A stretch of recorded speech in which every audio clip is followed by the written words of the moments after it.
everybody, welcome to Board Online, Board Offline. Today we have how to play Dale of Merchants. Now, Dale of Merchants is a set collection game, a deck building game as well, and it takes place in the same universe as Dawn of Peacemakers, which I have done a gameplay of and a instructional video for on my channel as well.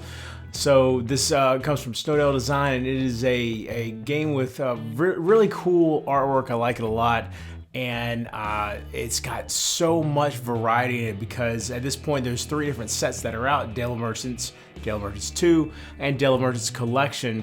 And then Dale of Merchants 3 will be coming out on Kickstarter later this year. So each of those brings additional factions to the game. And at this point, there's a lot of cool little extra rules that some of the factions have. Some of the factions care whether it's day or nighttime. Some of the factions use, certain tokens. Certain factions use gold. Lots of different stuff going on here. A lot of cool, just variations to the game based on which faction you use. And you don't use every faction every game, so that adds to the variety as well. In a 2-player game, you're only going to use 3 factions, and there's something like 15 factions or something like that right now. Okay, so before we get down to the table, I do want to mention our sponsor, Board Game Co. This is a great website where you can buy, sell, and trade games. They have a bunch of games for you to choose from when it comes to buying from them. They are always looking for new games for you to sell to them. And they have, like I said, a great selection for you to trade with as well. And you can use your Board Game Geek account. They will build a trade list based off of your wants and your games that you have for trade over on Board Game Geek. So be sure to go over to Board Game Co. There's a link in the description below so they know I sent you. Board Game Co. makes it easy to buy, sell, and trade your way into a better collection. All right, let's get down to the table and I'll show you how to play Dale of Merchants. All Dale of Merchants games are fully compatible with all other games in the series, and all of them will fit in the Dale of Merchants Collections box. There are multiple different types of cards found in Dale of Merchants: Animalfolk cards, junk cards, deck selection cards, character cards, trap cards, and specialty cards. Each Animalfolk deck contains 15 Animalfolk cards. These have values ranging from 1 to 5 and are the core element of the game. This is the value of the card, the set it's from, and the bonus action icon, which not all cards will have. The card's set and the card's individual name are found here. This is the Animalfolk card's type, which will either be technique or passive. This is the card's effect followed by flavor text.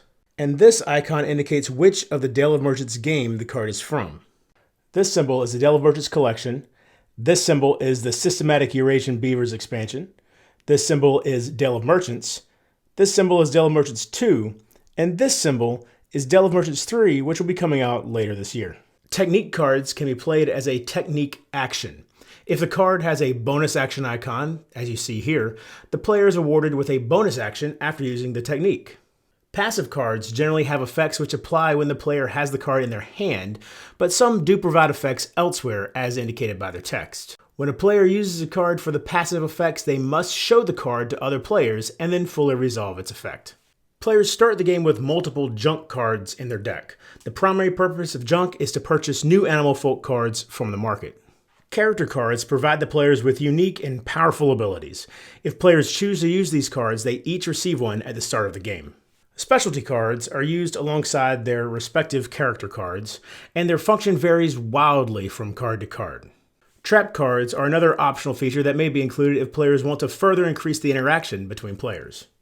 Players can use the deck selection cards to choose a desired combination of Animalfolk or randomize the selection. These cards have a series of icons representing the deck's complexity, interactivity, nastiness, and randomness. It is recommended that players choose low complexity decks for their first few games. The Wealthy Tuataras Animalfolk deck and many character cards provide players with gold, which can be used to purchase new Animalfolk cards from the market. The Wealthy Tuataras Animalfolk deck and many character cards provide players with gold, which can be used to purchase new Animalfolk cards from the market. It can also be used to pay for the cost of the spend and finish keywords. Gold is placed into the bank after it is used, and gold the player acquires remains in their possession from turn to turn. There is also no limit to the amount of gold a player may have. Gold included in the game comes in 1s and 5s. Many characters use these tokens to keep track of various effects. If an effect adds a token, the player takes 1 from the supply. If an effect removes a token, they place it back into the supply. There is an unlimited supply of both tokens and gold, so in the rare case that either runs out, players should just use a suitable substitute. To set up the game, players choose as many Animalfolk decks as there are players plus 1. Remember, players may actually choose the decks if they wish, or they can choose randomly using these deck selection cards. In a 2-player game, 3 factions will be chosen. The different Animalfolk all play very differently, and players can take this into account when choosing the decks used. There's also a deck selection tool provided online by Snowdale, and you'll be able to find a link for that in the description of this video. If one of the factions chosen uses the clock, as you see here, set the clock out into the play area. We'll discuss the clock in more detail later in this video. If at any time players have questions about Animalfolk or any special rules, the Dale of Merchants Collection Animalfolk Compendium has explanations in detail for all of those. Trap cards are recommended for use only in games with experienced players. If players decide to use trap cards, each player is assigned a color. After the Animalfolk decks have been chosen, the players choose a combination of trap cards. It's recommended to choose a maximum of 2 trap cards per game. Each player receives the chosen trap combination in their color and then shuffles them into their starting deck. The remaining trap cards are returned to the box. Character cards are color-coded for complexity. Green is easy, then yellow, then red. Players should take this into account and initially only use green characters. If players choose to play with character cards, each player is dealt 2 at random. Players then choose 1 to keep, and all players reveal their choice simultaneously, with the other card being returned to the box. If the character has setup instructions as you see here, then resolve them at the appropriate time. Form each player's starting deck by giving everyone 1 card valued 1 from each of the chosen decks, as well as a number of junk cards until each player has a total number of 10 cards in their deck. In this case, 7 junk cards. Players then shuffle their deck. Any unused 1-value Animalfolk cards are returned to the box. Shuffle the remaining Animalfolk cards, which will be valued 2 through 5, into a single deck. This is called the market deck. Place the market board next to the market deck. Then draw 5 cards and place them in each of the slots starting from right to left. Place the remaining junk cards face up in a pile near the market. This is referred to as the junk pile. Each player then draws 5 cards from their deck as their starting hand, and the player who woke up earliest this morning will be the first player. If playing consecutive games, one of the losing players from the previous game should be the first player of this game. It's important to remember that cards are always placed face up on all discard piles. Also, players may look through all discard piles at any time, but they may not reorganize them. During the game, the players take turns in clockwise order. A player's turn consists of an action phase followed by a cleanup phase. During the action phase, the player may perform one of the following actions: market action, technique action, stall action, or inventory action. Let's take a closer look at each of these 4 possible actions. Let's take a look at the 4 actions a player may choose to take during the action phase. The first is the market action. The player may buy 1 card from the market, paying its price with a combination of any cards from their hand. Cards are worth their printed value when used to purchase a new card. A card's price in the market is equal to its printed value plus this modifier across the top of the market board. So right now the Collector's Desire costs 2, while the Coffee Grinder costs 2 plus 1, so 3. If the player chose to purchase the Collector's Desire, they could use these 2 junk cards, which will be placed in the player's discard pile, and then the new card is placed in the player's hand. Players are allowed to overpay for a card. However, all cards used must be necessary to purchase that card. So for instance, the player could use Groundbreaking Idea to pay for the coffee grinder, which currently costs 3. But the player could not use Groundbreaking Idea plus 1 junk, since the junk is not actually required right now, since Groundbreaking Idea reaches the required cost. Gold may be used to purchase a card as well. In this case, 1 plus 2 is the 3 required here. Since gold pieces are valued at 1, it's impossible for a player to be allowed to overpay when using gold. Also, in certain rare cases, a card's price may be 0 or less, in which case the player may purchase it without using any cards or gold. When using the technique action, the player plays 1 technique card from their hand, and then resolves the action described. Effects on a technique card will always be resolved in the order they are listed. The technique card is placed in front of the player and is now in what's called the player's schedule. These cards are unaffected by other effects until they are fully resolved. If multiple effects in the player's schedule would resolve at the same time, the player chooses that order. After a technique card has been fully resolved, the player places it on their discard pile. If the player was ever unable to draw, take, or exchange the exact amount of cards specified by the effect on the technique card, they should perform the action with the maximum amount of cards possible. If any deck runs out of cards and the player would need to draw another card from that deck, its discard pile is shuffled to form a new deck. If a player is told to search a deck that has no cards in it, this does not trigger that shuffle. The player simply would not have a deck to search. If the clock is in play, then after resolving a card's immediate effects, advance the clock hand 1 space. Then, if the card has a bonus action icon, as you see here, perform another action this turn. This bonus action will always be awarded on the turn the card is played, even if the card remains in the player's schedule and has delayed effects. This bonus action may be any of the 4 usual actions, and that card also has a bonus action icon, as you see here. Then the player performs another action, and so on. It's important to keep in mind that bonus actions are only triggered when the card is used as a technique card. They are not triggered when the card is used as part of a purchase, played into the player's stall, or for any other reason than being used as a technique. When a player needs to discard or throw away multiple cards at the same time, the player chooses the order in which they go to their designated discard piles. If an effect allows a player to guess a card, they must show the card to all other players in order to confirm the result. When a player takes the stall action, they build 1 stack into their stall. Each of these stacks must have ascending total values. The total value of the first stack must be exactly 1, the second stack exactly 2, the third stack exactly 3, and so on. This continues all the way up to the 8th pile.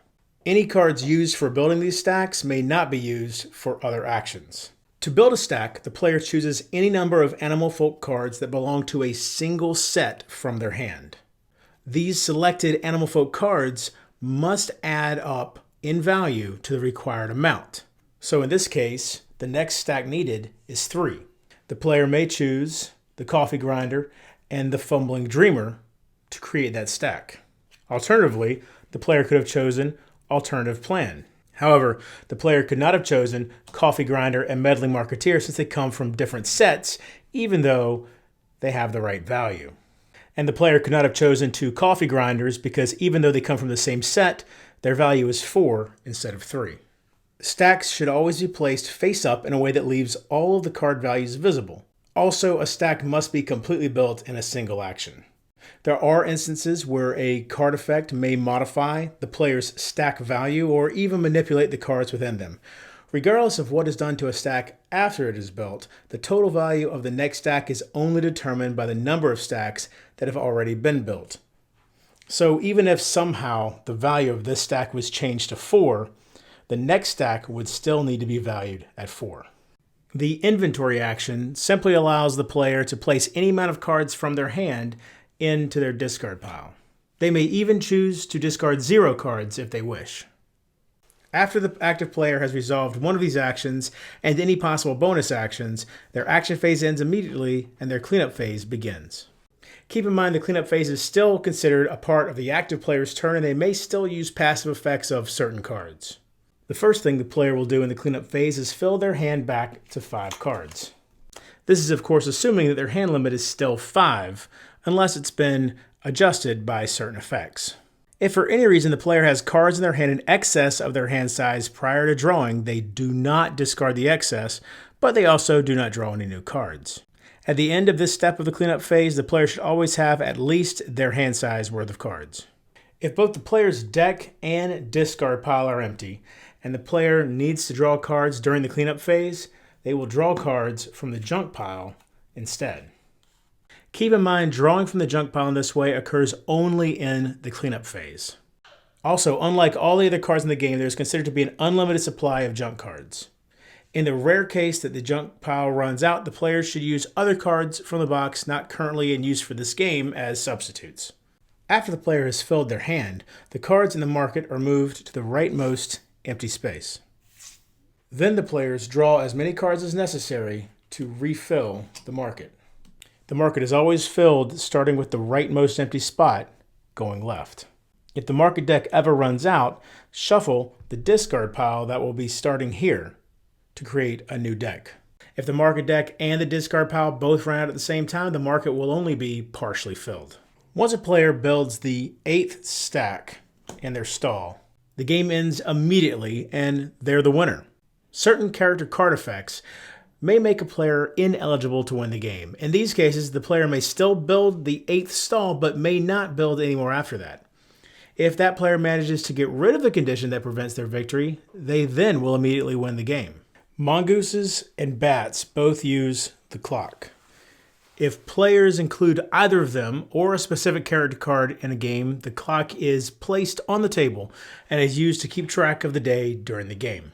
The clock hand starts at the first diamond space in the day section. Most card effects in these decks depend on the clock. They may have both day and night parts, which are only in effect if the clock hand is in the corresponding space the moment the player plays the card. As previously mentioned, the clock hand is always advanced 1 diamond space clockwise after any player plays a technique card and resolved its immediate effect. If players have included trap cards in their game, they can play them on another player's discard pile. The trap card will trigger an effect when it is placed into the hand of a player that is not its owner. Trap cards also have a value on them, and so they can be used to purchase cards from the market. However, they can never be used to build a stack. Trap cards have a painted section at the bottom accompanied by a warning icon. These are called alerts. Whenever a card with an alert is placed into a hand of a player who is not the owner of the card, the alert's effect is resolved immediately. Keep in mind, the card must actually be in that player's hand. Simply seeing the alert without it being placed in the player's hand will not trigger it. The owner of the card may never resolve the alert. Now let's discuss character cards in more detail. As we've mentioned, these are received at the start of the game and provide players with unique powers that drastically influence the game. And it's recommended to only use character cards after playing a few games without them. As a reminder, character cards are divided into 3 colors based on their complexity, green being the least complex and red being the most complex. Once players decide to begin using character cards, it's recommended they only use green ones at first, and then go to yellow, and then maybe eventually red.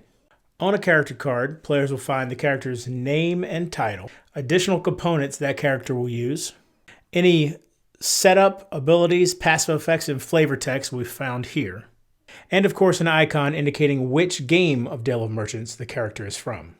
A few character cards will also have a banner in the top right corner which says they require a teammate. These characters may only be used when playing with team rules. As previously mentioned, some characters have unique specialty cards.